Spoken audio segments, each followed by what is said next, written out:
আমার পোষা পাখিকে যাবে সজনে একদিন ভাবি নাই মনে সে কি আমায় ভুলবে কখনে একদিন ভাবি নাই মনে কিন্তু পাখি শোনাবি খাঁচা কত কি বলি তো আমায় বসে রূপালিয়া গানের পাখি সুরের পাখি কবিয়াল বিজয় সরকারের ১২৩তম জন্মবার্ষিকী আজ। তিনি মুক্তিযুদ্ধের গান সহ ১৮০০-র বেশি গান লিখেছেন। শিল্পকলায় অবদানের জন্য ২০১৩ সালে মরণোত্তর ২১ পদকও পান তিনি।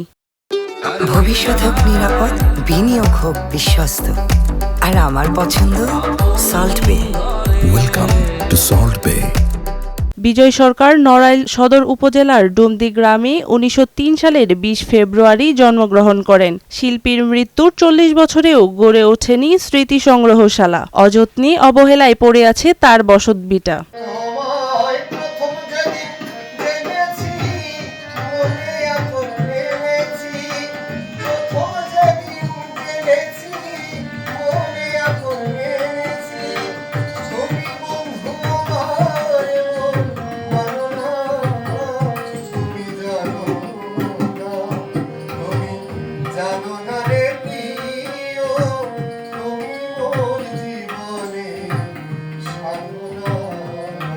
চারণকবি বিজয় সরকার নড়াইলের একজন বিখ্যাত মানুষ। নড়াইলের নাম আসলে চারণকবির নাম আসবে না এটা ভাবাই যায় না।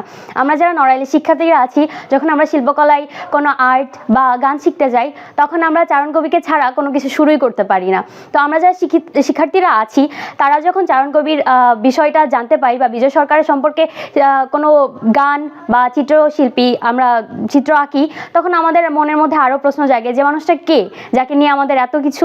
তো বিজয় সরকারের বাড়িতে যখন আমরা শিক্ষার্থীরা বা তরুণ সমাজ বা দার্শনিকরা যায়, তখন আমরা খুবই হতাশ হই যে বাড়িটা খুবই অবহেলিতভাবে পড়ে আছে। এদিকে বিজয় সরকারের বাড়িতে যাওয়ার পাকা সড়কটিও ভেঙে যাচ্ছে। এলাকাবাসীদের সাথে কথা বলে জানা যায়, সরকার মশাই বাড়ি অনেক অনেক দূরত্বের লোক আসে গান শোনার জন্য এবং গাতি। ওনার বাড়ি বসার কোনো পরিবেশ নাই, ঘর দরজা নাই, অনেকে কষ্ট করে রোদ বৃষ্টিতে। বহু দূরত্বের লোক আসে গান শোনার জন্য এবং গাওয়ার জন্য।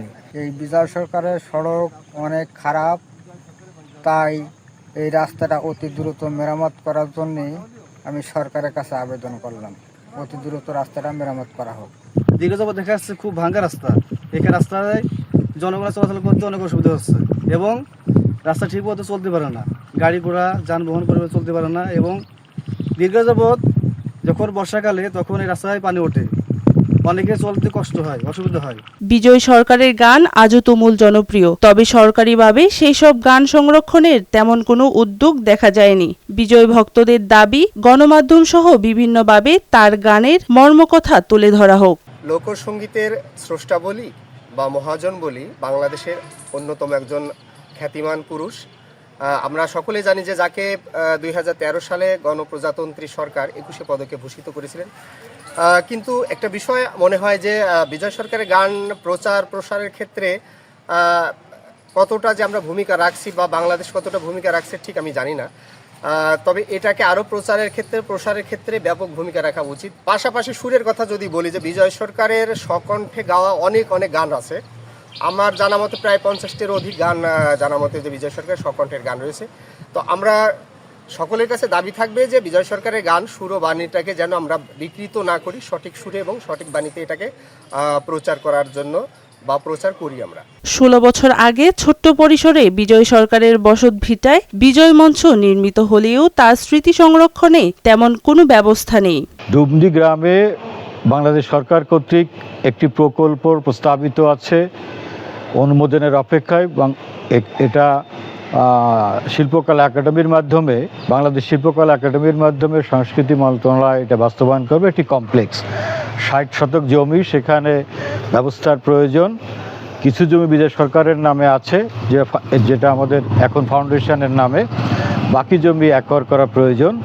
পাশে একটি খাস জমি আছে 21 শতক, সেটাও এই প্রকল্পের আওতায় আনা দরকার। এদিকে বিজয় সরকারের স্মৃতি সংরক্ষণে বিভিন্ন উন্নয়নমূলক কাজের কথা জানিয়েছেন জেলা প্রশাসক। এখানে আলাদা করে মন্ত্রণালয়ের কোনো রকম বরাদ্দ আমাদের কাছে নেই, তবে আমি নিজে নিজ উদ্যোগে এই বিখ্যাত ব্যক্তিগণের বাড়িতে বাড়িতে আমি যাচ্ছি, গিয়ে দেখছি তাদের বাড়িগুলা সেগুলো কিভাবে স্মৃতিটা ধরে রাখা যায়।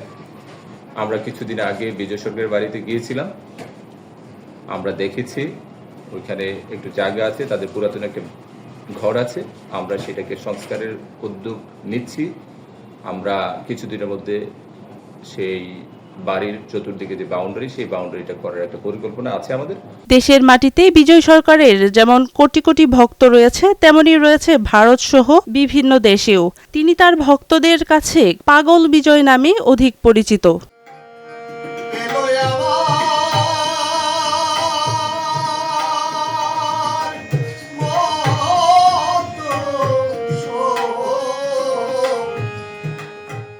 মারিয়া সামিয়া, নয়া দিগন্ত।